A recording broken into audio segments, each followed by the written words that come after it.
On today's episode 4 of Sculpt N Create, we're diving deep into the world of elite performance, resilience, and leadership with someone who's been coaching high achievers for over 3 decades.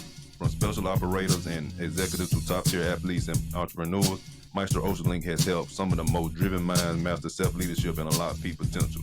Mike holds an MA, is a licensed MFT, and serves as a master coach. But beyond the titles, his real magic lies in helping the individual build unshakable mindsets and lead with strength and clarity, even in the most demanding environment. He's currently leading Team Foolishness, a powerhouse community bringing together warriors from all walks, entrepreneurs, athletes, former military, and law enforcement, who are committed to mental toughness, physical endurance, and holistic wellness. This isn't your average performance group. It's a proven ground for those who refuse to settle, who want to thrive, not just survive. So whether you're an artist, entertainer, or anyone striving to sharpen your edge, get ready for a masterclass in resilience.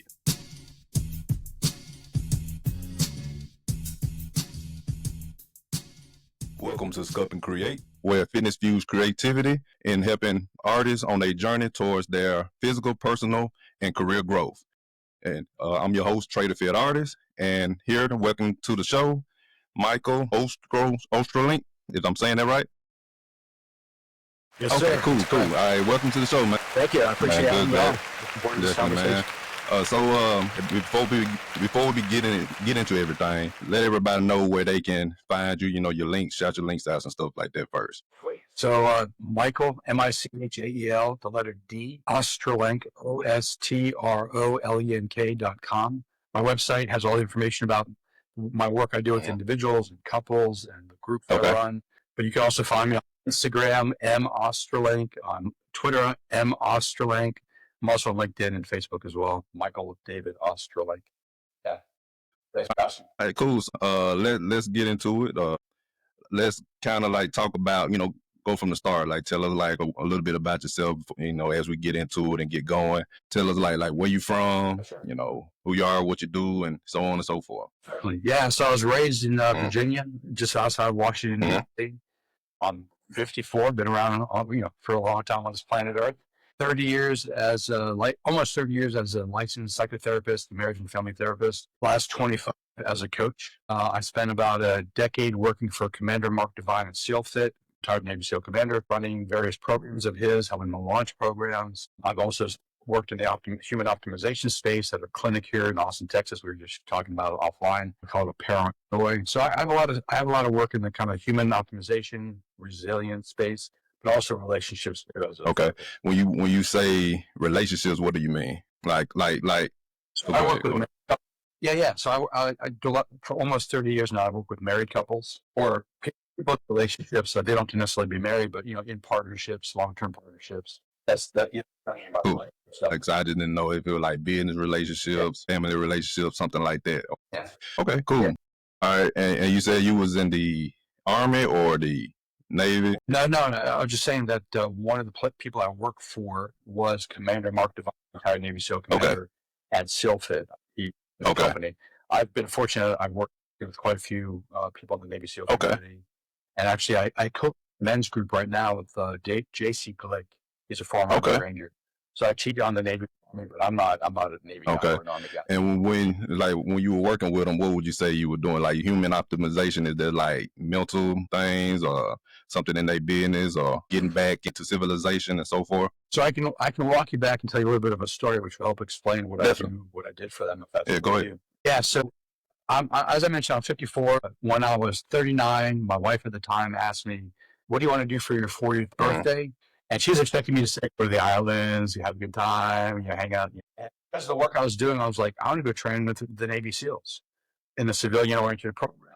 So I signed up for it, and I literally spent a month. I lived in Virginia at the time. Actually, I lived in D.C. at the time.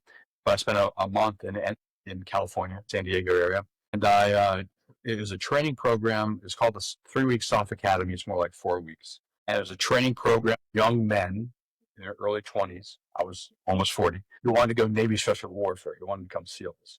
So I lived on camp with 6 guys for a month. We trained 12, 14 hours a day. It was just an amazing month. And then at the end of that month, we did what's called Cultural Camp, which is a civilian-oriented camp modeled after a SEAL Hell Week. Instead of 5 days, it's 2 days. You just train 50 hours straight. beach, mountains, grinder, ocean. No, you don't sleep for 50 hours. I think I complete both of those. And Mark Devine, the commander, Mark Devine, liked what he saw in me, invited me back, and I came back and I started working for him. And what I did do for him is a couple of things. I helped him launch what's called the Unbeatable Mind Academy, which is an online academy for developing mental toughness, emotional resiliency, physical capacity. I also helped him launch what's called the Inner Circle, is like a mastermind group that I ran for him for a couple of years. And he also has a coaching program that teaches people how to become coaches within the Unbeatable Mind methodology. And I helped create, launch, and then run that program. Okay. So a wide variety of different things there. Okay.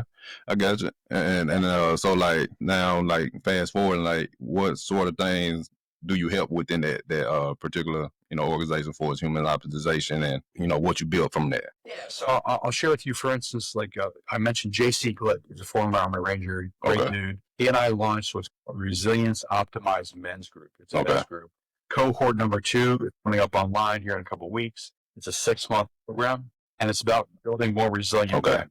But for us, resilience has a different meaning than the typical physical capacity building. It has that piece too, but there's other pieces of it I can share with you. If that's definitely. I want to trying to learn a little bit more, then see how I can interject it towards, the artist and entertainment space as well. But, like I said, the more I know, the more I can kind of piece together. Right on. So in our minds, we call Resilience 2.0. Resilience 1.0, if people are familiar with Jocko Willink and getting up at 4:30 in the morning, lifting heavy weights, or David Goggins running 100 miles before breakfast, like we think being physically capable is really important. You need to be physically capable, healthy, but that's not enough. What we ultimately have to say is that part 2 of that is resilience in 3 other areas that we talk about. And this is for men, but it also applies for women as well, but we work with men in this case. One is, are you capable of sitting in your own experience? So for us, resilience is not just physical capacity building. There's 3 other pieces of it for us. So the first piece is we teach men how to sit in their own experience. What I mean by that is a lot of men don't like to feel certain things, think certain things. So they'll drugs, alcohol, porn, Netflix, they work out, whatever they do to distract themselves, so they want to actually feel what's going on inside themselves. So we spend a good amount of time teaching our men how to be within their own experience, how to process their emotions, process their thoughts, how to manage them towards higher ends. That's really important. And I can break that down a little bit and deeper, longer later, but that's kind of what we do, part of it. The second piece is we teach our men how to be with their partners. And let's just say a heterosexual couple in this case. So their wives, and I've been given permission to say this by my female friend, messy, emotional, a lot of things on inside of them. And a lot of men find that really difficult to deal with. And the first thing they would do is solve their partner's or wife's problem. And I always ask them, do you want to solve it because you want to help her, or do you also want to solve it because you feel uncomfortable? And a lot of the time it's both. I care for her, I love her, I want to help her, but also I don't feel comfortable with that messiness inside of her. So we teach our men how to show up more open-hearted, with greater strength, to sit in hold the space for their wife who's messy. Now, part of what that requires of them is them to be aware of what's going on inside themselves and manage it better, self-regulation, but also be aware of your wife and what she's going through, what she's thinking, which then necessitates you asking her questions. What do you need from me this present moment that I can help support you? And she might say, I just need to let it all out. I just need you to listen. She might say, I need you to give me some advice. What might you do? I mean, she might say a million different things, but the key is ask her questions, realize that 10 minutes from now, she might have another answer to the same question, or 5 days from now, she might have another answer to that same question. And just keep engaging her in conversation, find out what she needs, and then learn how to give that to her as best as possible. That really deepens a connection. Your wife feels that she can trust you. You can hold the space for her. She feels seen, heard, and loved, which is really great. So you're just showing up as a better husband. And then the third piece of that, too, is, we live in a very VUCA environment. Volatile, uncertain, chaotic, ambiguous, meaning there's a lot of changes, financial, technological, cultural, a lot of shifts going on. And we see that our men need to stand up as leaders in their communities, whether it's in their family or literally in their communities, wherever it might be, to help the community or help their family solve the problems that we now face as a culture, as a community, as a world. That requires men to be thoughtful, big-hearted, and strong. So we teach all those things so that men can show up and become leaders and actually solve the problems that we're facing. Cool. Or So they're facing in their first lives. first two things is basically off emotions of how you deal with certain things around you or your behaviors, and then the second thing is more so your emotions with your partner, and thirdly, becoming a man for not only yourself but for your family, community, and solving problems and so forth. If I got that right, okay. All right, cool. So now You nailed it exactly. As we get into it, for like artists and entertainers, I would say definitely can benefit from that in a sense, as well for as their emotions around how they do certain things towards they goals, or towards like stepping out into starting something or even finishing a project, or or just doing it at a higher level. And then two, relationships come when they constantly on the road, they always in the people's eye, there's a lot of things go on the road, and they are you know, and their time is not fully there and so forth. So relationships can come be at a strain, given that type of lifestyle. How would you be able to like say that you can help in those two aspects? That's a great question. So I break it into thinking, Okay. emotions, and relationships. So let me break it down that way. So you asked a question about like, what are some of the takeaways that I took from working with Commander Divine at SEAL Fit with the Navy community. One of them is front side focus. How do you focus your mind? Like, we live in a very distractible world. Like, we're always looking, you're on your phone all the time, Instagram, Facebook, LinkedIn, whatever you're doing. So like one of the things I teach people to do is how to be focused. I call it front side focus. So you can know what your goals are and you organize your life and your energy and your mind in that direction. And you're taking actions towards the goals that you have without distraction. And then you also find the support you need to make that a reality. And I could imagine artists, they have to produce things. They can't be so distracted by everything that's going on in their life that they're unable to complete the task at hand. And then they want to, promote it to everyone else in the world. So being front side focused is not an easy thing these days with the technology we have, which is so distracting. Half the world is labeled with ADHD, like they just can't focus. So as I said, one of the things I teach people to do is learn how to focus. That is really important. A second piece of that, and this is the emotional side, is this is broken into three different areas. So like, are you aware of your own emotions? Most of us have at least one emotion that we're very uncomfortable feeling. Some people don't like to feel anger. Some people don't like to feel sadness. Some people don't do good with happiness. There's a wide variety of reasons for that. Mostly family of origin, where you came from. You're taught not to like a particular, so you impress them. So what I work with clients is three different things with emotions. One is first being aware of the emotions and allowing them to fully be felt in the system, in the human. Because if you don't feel it, it comes out sideways. It comes out as passive aggressive behavior. Sometimes it can come out as chronic illness. So I teach them to feel their emotions. Now, feeling your emotions is not the same thing as expressing them. You want to feel them, you necessarily have to express them. If you're angry, you don't have to be screaming, yelling, and doing road rage. That's not necessarily helpful. So the first part, as I said, is just being aware of and allowing the emotions to flow through the system. The second one is managing them. So I teach breath practices, breathing practices. I teach mantras, things you say in your own mind. I teach ways of relaxing the physical body so you can calm the system down. You can calm the body down. So don't deny how you feel. Like, I'm angry, but you don't have to act it out. And because I'm able to manage myself through breath, through posture modification, through a mantra, I can calm down. I can think more clearly. I can take better decisions. And I can use that emotion as information. Like, oh, I'm angry. That's useful information about me and about the situation. Let me process that. I'll have to act on it. And then the third piece of that is like, how do I healthily express the emotion? And that's a whole other conversation. But yeah, you don't want to, there might be some times where you want to express how you feel to your partner, your friends, your coworker, whatever it is. But you want to do it in a healthy way.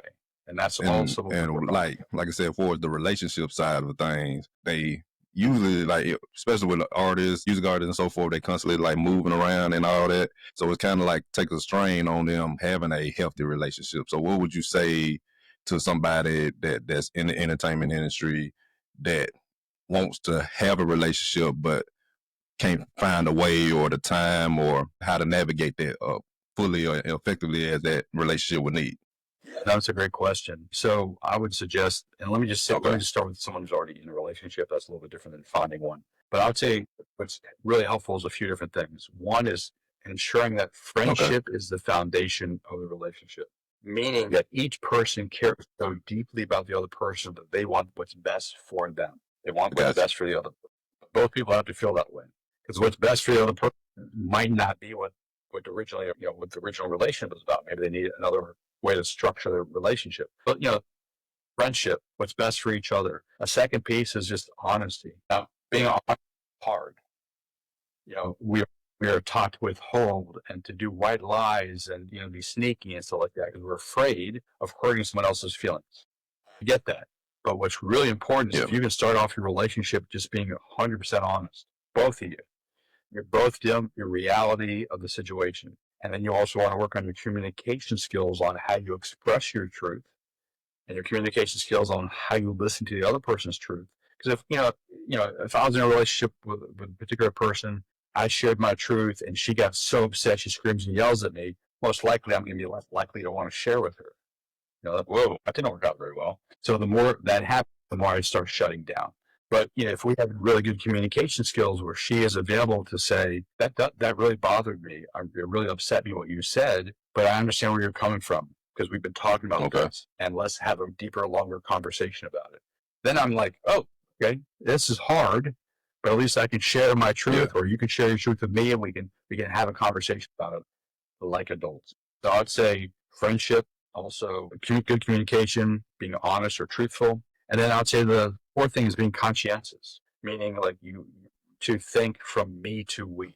And what I mean by that is like it's important to think about yourself and what you need, what you want, your desire. That's awesome. I work with clients that way who don't think about themselves enough.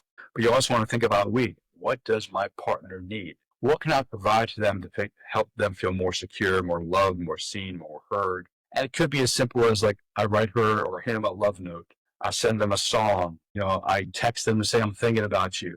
Wide variety of different things. I mean, it depends on the individuals and it depends on the couple in terms of what they want and how they feel loved, need, desired, connected to the other person. But like you're thinking about your partner on a daily basis, knowing them and thinking about what can I do for them to help them feel loved by me, and vice versa. It has to be both ways. And I'll say if you do those four things, that's a really good start to a healthier relationship. The time given to said individual, with the strains of them traveling and stuff like that, you think all that will help that and so forth? Okay. I do. Okay. I definitely do. That's the basis of a healthier relationship. I mean, it's not guaranteeing survival of the relationship, but it's definitely if you don't have those and things, I like that too. It's less likely to survive. As us as men, when we in relationships, it's kind of hard to say certain things about how we feel about a certain thing, or even letting know of a significant other about our secrets, in fears of that it would be weaponized against us.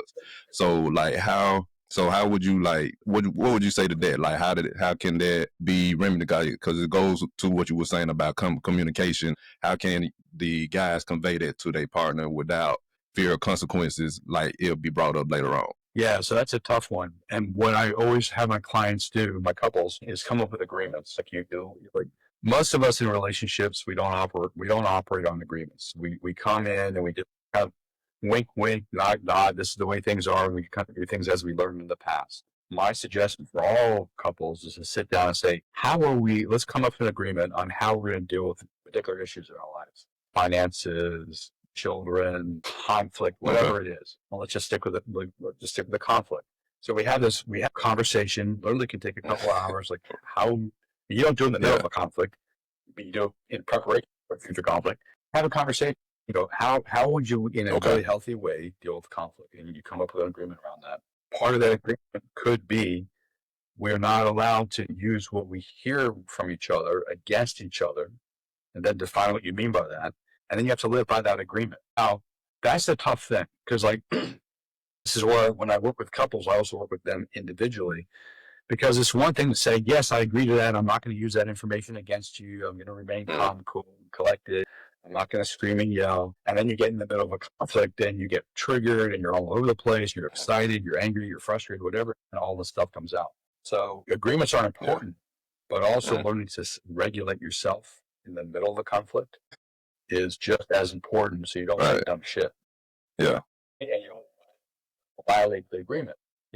So I work with them on how to do that. I also work with them as a couple, how to, what I call co-regulating each other. So when you're getting into a conversation, you're much more open, connected, Okay. honest, loving. Those kind of things are really important as bodily state.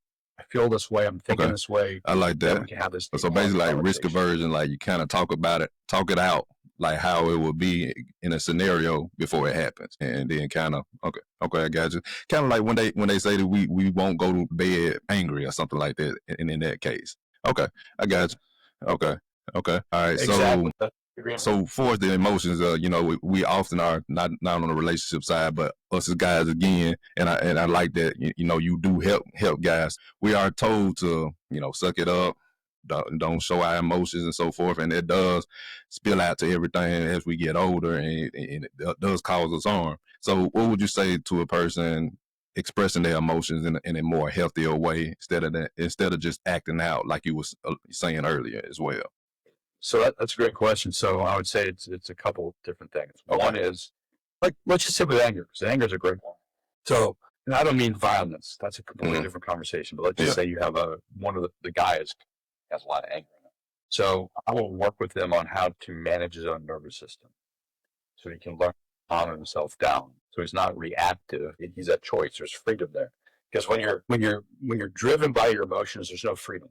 Like you're literally not free. You're a robot being driven by the programs inside of you. That's not a good place to be in. So I teach men how to regulate themselves. Part of that regulation too is like how do you heal whatever needs to be healed. That might be causing the underlying cause of the anger. That's another thing. Sometimes anger is about boundaries. Like I'm angry because this person, my partner, is not giving me what I want, need, or desire. Well, I find a lot of times they don't give you what you want or you need or you desire because they don't know what that is. We do a lot of he should know what I'm thinking or she should know what I'm thinking. Well, fuck, no one knows what you're thinking unless you share with them. I mean, you could be psychic, maybe, but most people are not psychic. Yeah, so it's like you need to be able to share what you need, want, desire to your partner. And if you share it in a calm, cool manner, in a loving kind of way, as a request, not a demand, I find that 80% of the time it's met.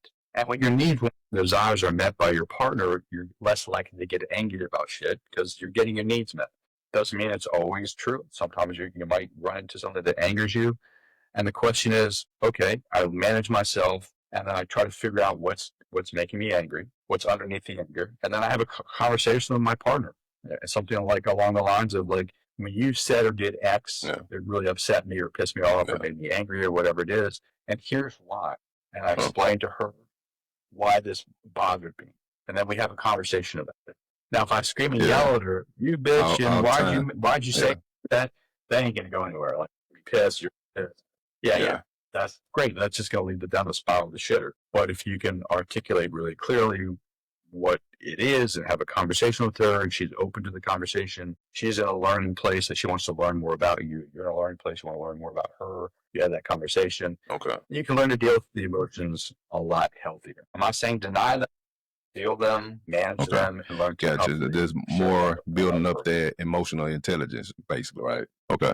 All right. So let's talk about the resilience of everything. Now, as you mentioned, eating a certain way, working out, all that helps towards resilience and for the body.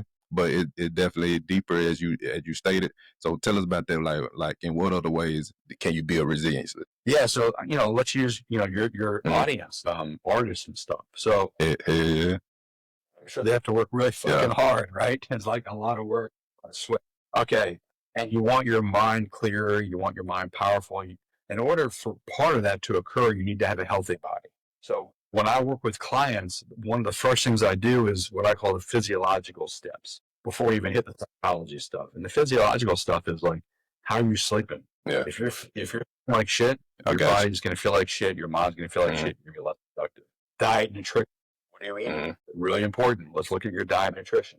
Fitness. Are you working out? Now, you don't have to be a bodybuilder, you don't have to be Arnold Schwarzenegger, but working out, getting in a little bit of cardio in, a little bit of weight training in, or whatever your thing is, really good for the body, really good for the mind, makes you more productive, happier, healthier. I also look at things like stress management. How do you deal with your stress? If you're walking around all day stressed out, you're probably not sleeping very well. If you're really stressed out, you make poor decisions. You're probably eating like shit, you're not sleeping well, you're probably less productive in whatever you're trying to do in terms of being an artist. Okay. So like those are some of the things I help my clients dial in: sleeping, stress management, diet, nutrition, fitness, and movement. Especially when, like I said, you ain't taking care of the body, it spills out into everything else in your life as well. Definitely. Okay.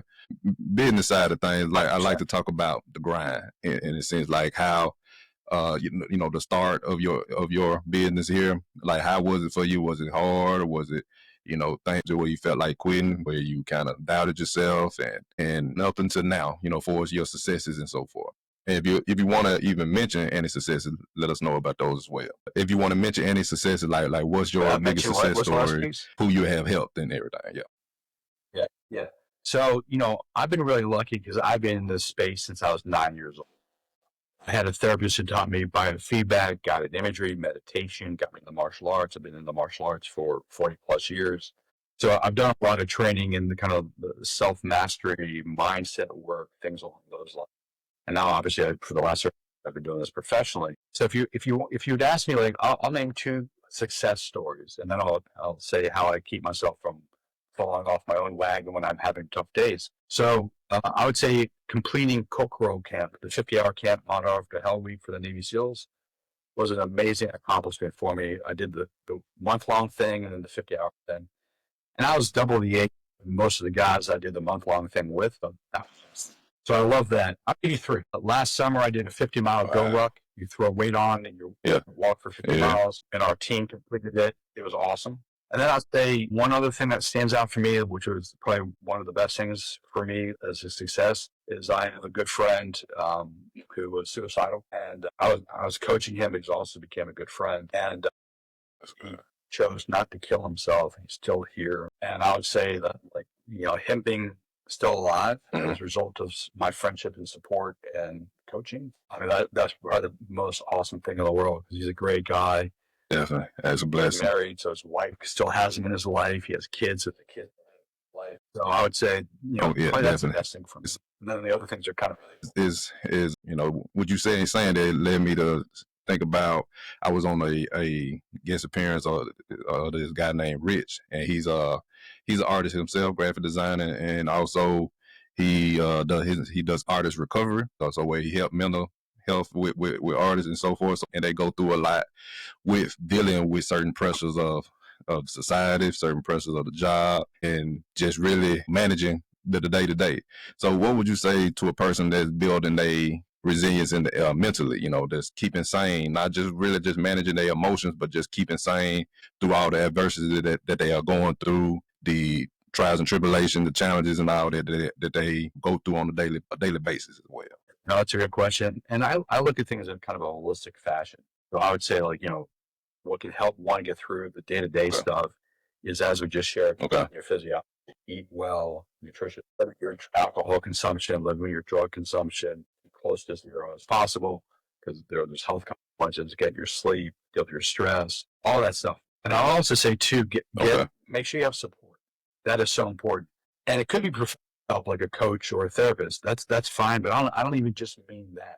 You want to surround yourself with people who can love and support and hold you accountable. You know, like, you'd be able to call up your buddy and say, hey, I'm having a rough day. Can I talk through it? Or whatever you need, a particular friend, or even your partner. You're married, you know, your spouse. It's important to have a good team around you who can support, love, and hold you accountable.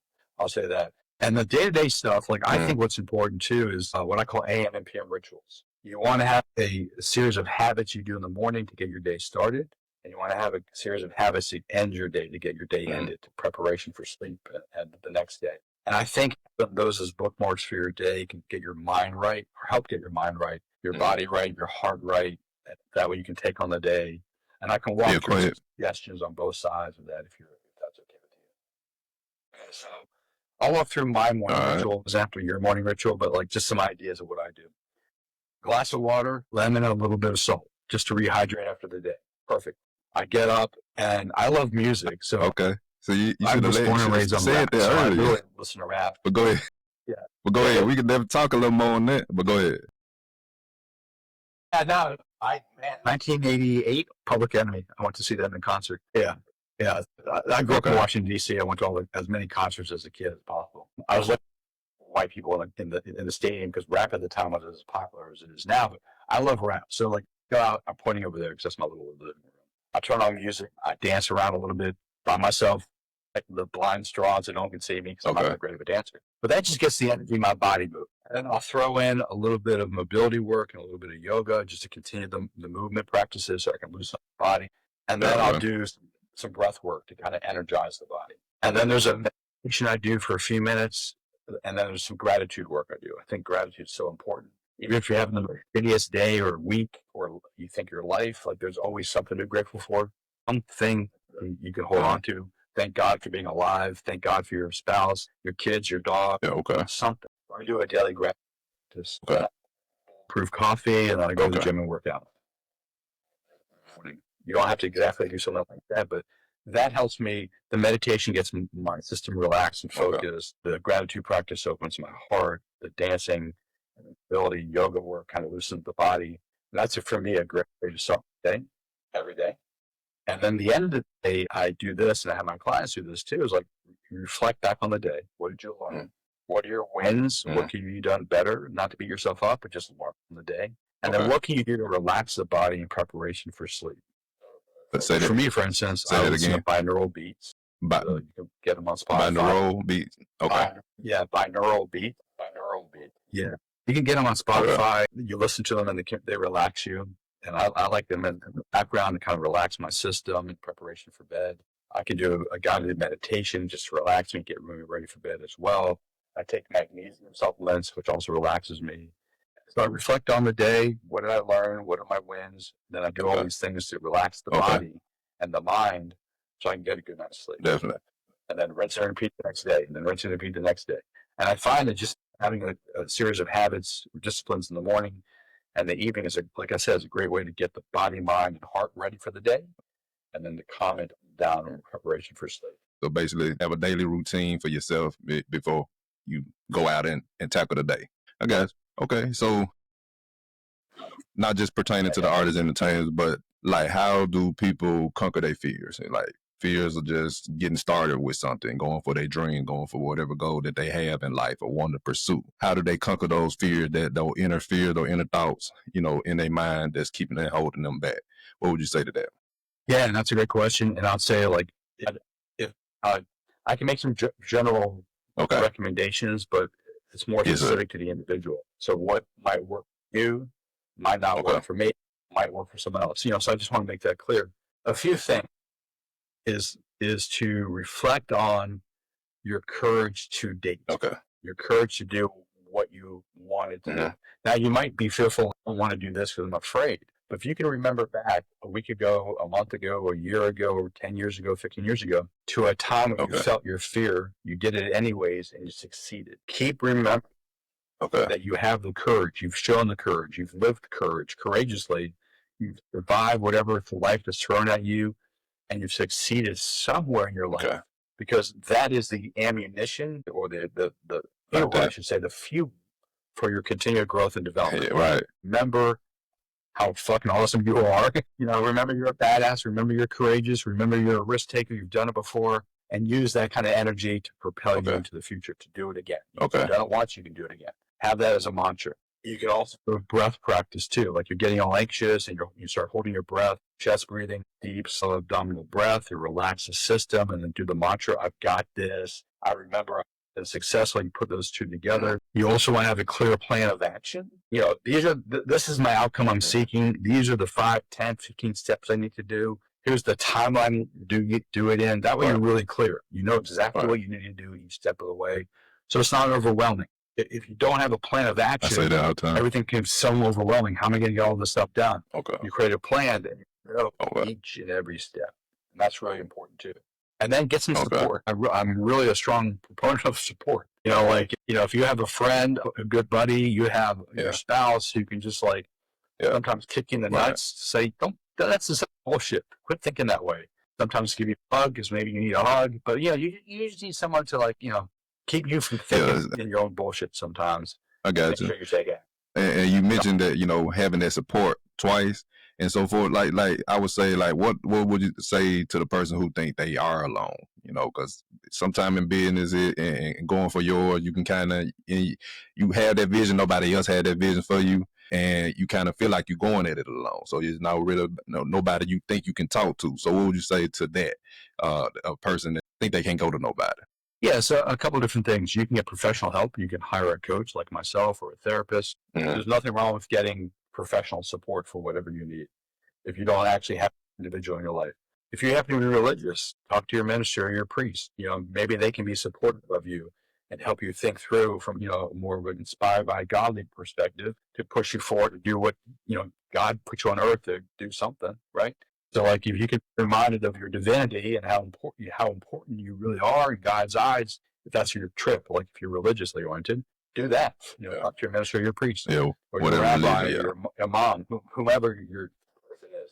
Yeah, whatever religion is, that possibly be helpful. And I would also suggest too that most people think they're alone, but if you start talking to people around you, like your friends, you might realize like, oh wait, I'm not the only person feeling this way. So you know, maybe you have a good buddy, you can be a confidant who you can share all this stuff with. But you know, if you don't have a good friend, you don't have a spouse, get professional help, talk to your minister or something like that in your religious system. I like that.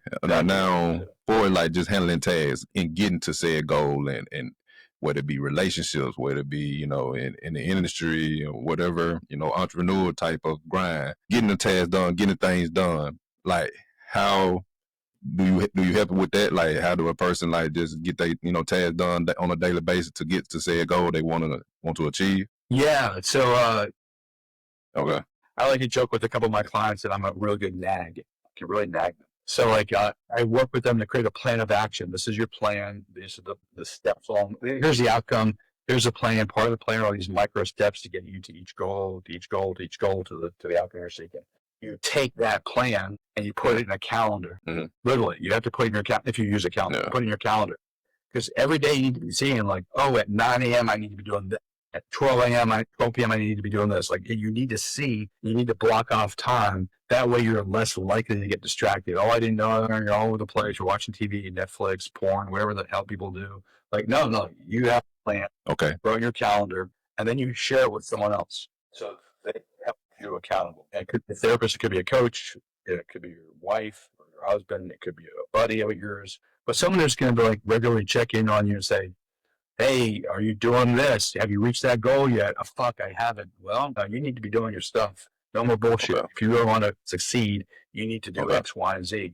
And I'm going to hold accountable to you. Ask me to. I like that. Cool. Now, community, I think that's a big thing. You, as you said, help them to be able to, you know, build and run a community. Let's talk about that a little bit more, because so many times that we kind of be in our own little bubble, that we just want to take care of us and our family, but we don't look outside of what other things that we can do to make not only our, you know, bubble stronger, but everybody else around us, you know, for even more better, a worldly experience or you know, lively experience.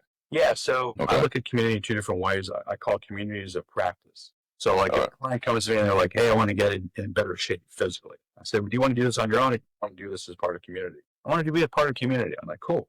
Let's find you, as an example, a CrossFit community, if you like CrossFit. Why? Because you can go to a gym and go to a class and talk to no one. Like you're just a stranger in a group doing a workout. Okay, if that's your thing, that's fine. But if you want a community, then you go find a place that actually acts as a community. CrossFit happens to be a good one. You know, people are like, man, great job, or come on, one more. Where were you yesterday? Or come, you know, like there's a camaraderie there and there's excitement. So I encourage people to like find communities in areas of your life that you want to grow and develop in. So like, hey, you want to be more physically capable? Find a community. If you want to be more intellectual, like you want to learn something, maybe your thing is that you find a book club that reads books that are of interest to you. And you get to go with your group of people and you talk about the book. That's awesome. You know, maybe your thing is growth. Like, hey, okay, you know, if you happen to be a Christian, you go to a Bible study and you meditate together and you pray together and you chant together. Right. Or if you're a Buddhist, you go to the Buddhist thing, you guys meditate together. Or whatever, if you have a spiritual trip, whatever your spiritual trip is, cool. Find a community of people who do the practices within that religious system and meet with them and do that. Yeah, that way you get to know each other and support each other and making sure you're doing the proper prayers and the proper meditation or reading the books, whatever the books are, or the religious system. Cool. You know, I co-lead the men's group. People want to join my men's group, but men can be really helpful to be part of a group that loves and supports you, holds you accountable. Great. You want to be held accountable. You want to hang out with other guys. Find a men's group that does that for you. So you can find communities that work on various pieces of your life. I like that. I mean, because develop in those areas. Like with the artists entertainment, they stay in those type of groups, but it's also other things in other facets of their life that they can pursue and probably help them out in a more broader aspect. And I think speaking to a community or having a sense of a community or group that you can go to, confide in, hold you accountable is very, paramount to overall success and in more ways than one.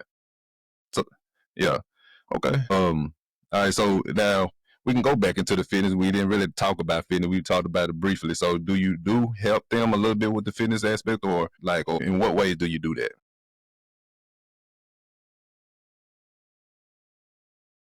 So one or two ways. So I'm really fortunate. I've been doing this work for almost 30 years, literally almost 30 years. And I have a great network of people. So for instance, I have a trainer. His name is Will Ravello. He programs for me. He trains me. He's a former Special Forces SWAT commander. Great shape, really brilliant dude. So like if one of my clients is like, and actually I've done this for my clients, just say, I want a trainer. I said, great, work with Will. And then Will and I work together to help this client work to improve his life. Will on the fit side and me on the mindset and all these other things that I work with clients on. So like, yes. And part of that too is like, if they have their own will, they don't need Will Ravello, but they have their own person who programs for them and trains them, or they have their own program. I have them journal. I have my clients journal all the time, and they track their physical training. You said I also have them do. You said blood work? Okay. I want to see where they are in terms of their blood work. Like, where are you with your hormone levels? Where are you with your triglycerides and inflammatory markers? Because I want to get a baseline. I have them doing that again so they can see their muscle fat ratios. Are you 20% body fat? Are you 15% body fat? Are you 30% body fat? You get all the baseline stuff. You're on a program and you track it over time. And in 6 months, we do blood work again. And we also do DEXA scan. We're like, oh my God, your triglycerides are better. LDL, HDL ratios are good. Because you're eating healthier, you're sleeping better, you're physically trained, your inflammatory markers are better, your hormones are better, you're feeling better, you've lost, 5% body fat, you're down to 15%, you've increased muscle mass. All of that is part of the work I do with clients. And I also, like I said, experts I can bring in to help you on diet, nutrition, fitness. All right. So, what do you think that you like, what are the things that you like for is working with men and so forth? What do you help with the most, you would say? Or what is the most issue or problem that people come to you with? Well, that's a good question. Man, it's so different for a couple of different people. So I'd say that a large number of people I work with, you might call they're high performers. They're doing really well in a particular area of their life. And what I do is become elite performers. I want them to take them to the next level in their life. So they go from high performers to elite performers. But it's in a holistic manner. So, man, if you're a great artist, our work together can make you even a better artist. But I don't want to leave it there. Mm-hmm. I want you to be a good partner to your wife or your husband. I want you to show up differently for your kids. I want you to be healthy. So I take a more holistic approach. We're like, hey, going from high performer to elite performer is great. But we need to take that multiple areas of your life so you're healthier, you're happier, more productive, you're more connected, you're more loving, caring, compassionate, and you're successful in whatever thing you do professionally. And when somebody, looking for your services and so forth, or like needing help, like what would you say to them? Like in a certain situation, could be whether they just want to gain to a higher level of where they at, or they might come to you where they at their lowest. What would you say to that person, wanting to get better but don't really know how or who to go to in a sense like that?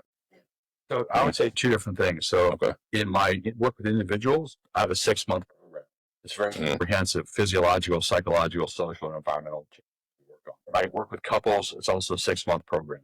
It's a very detailed, structured program for 6 months. The men's group I co-lead, Tracy Blake, is also 6 months. Program 6 months is my thing, so I like 6 months at a time. So if you want a very comprehensive program for individual development, or for you being in a couple or being in the men's group, I have that to offer. That's awesome. If we walk through those programs, you're like, well, that's not really my thing.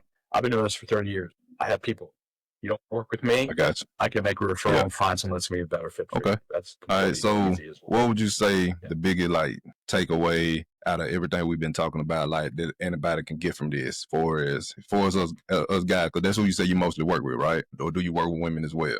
80% guys. Okay. Well, I'll backtrack that question and we'll come back to it. So with the women, it's a whole new set of different things that they going through. So like, how do you help them? Like in what ways, or in what ways have you helped them?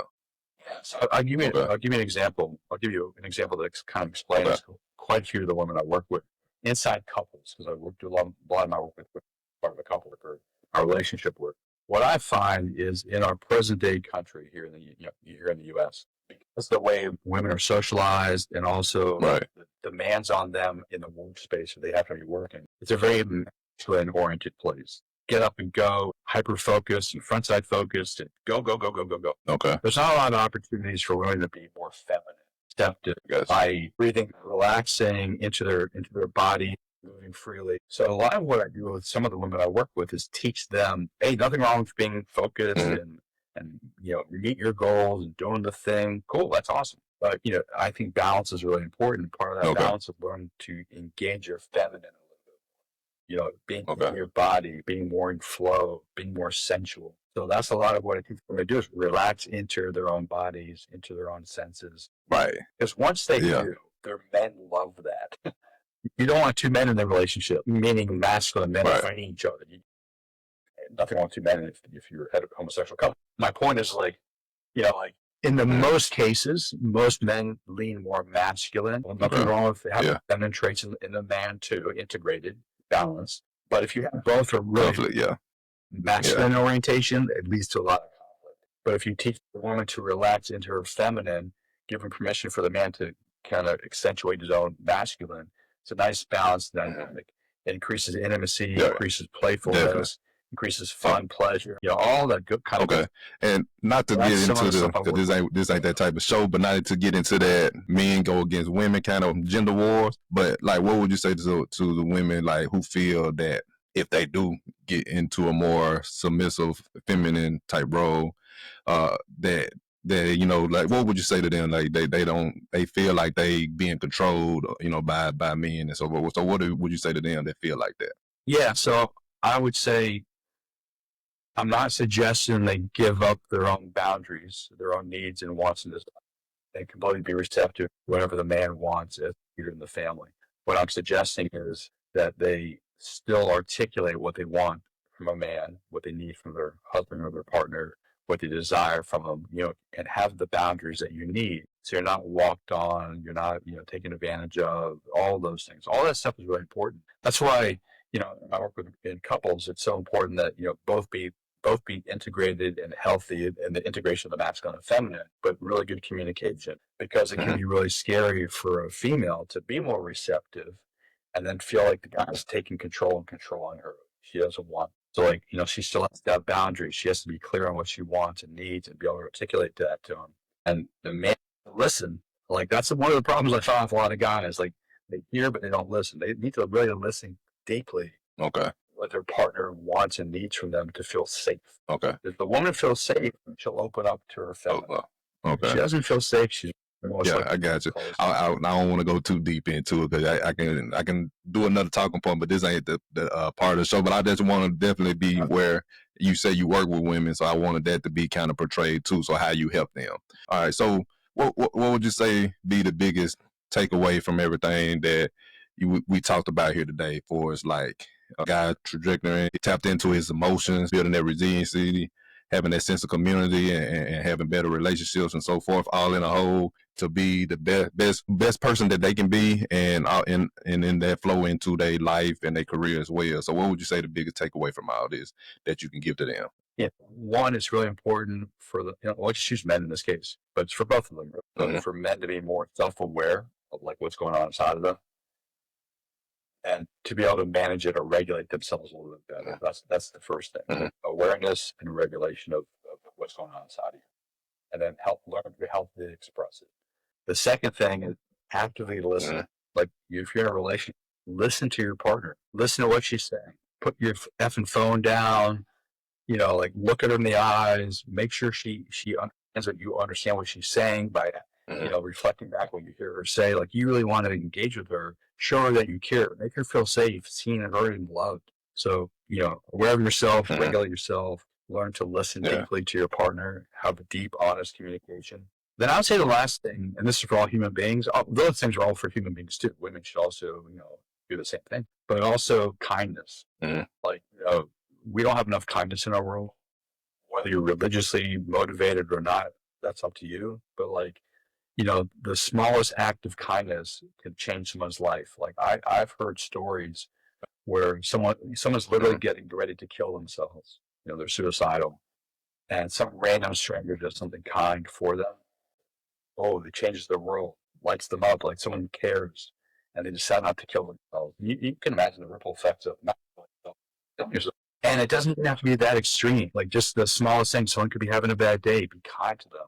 It might, even for 5 minutes, make them feel better, and it has a ripple effect. So I'd say, find any and all opportunities you can to be kind to other people, including yourself. Before we get out of here, but is there anything else that you would like to? If you still want to talk about stuff, I'm cool with it. But is there anything else that you want to cover that we haven't talked about today? Okay.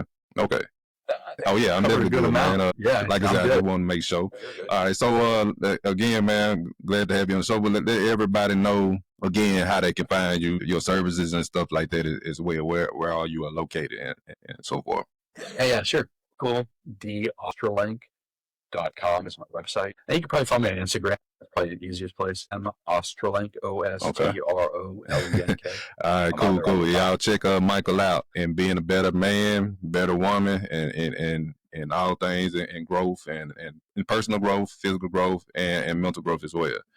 All right, so man, glad you come to the show, man. And you're definitely welcome back. And I would say we out of here.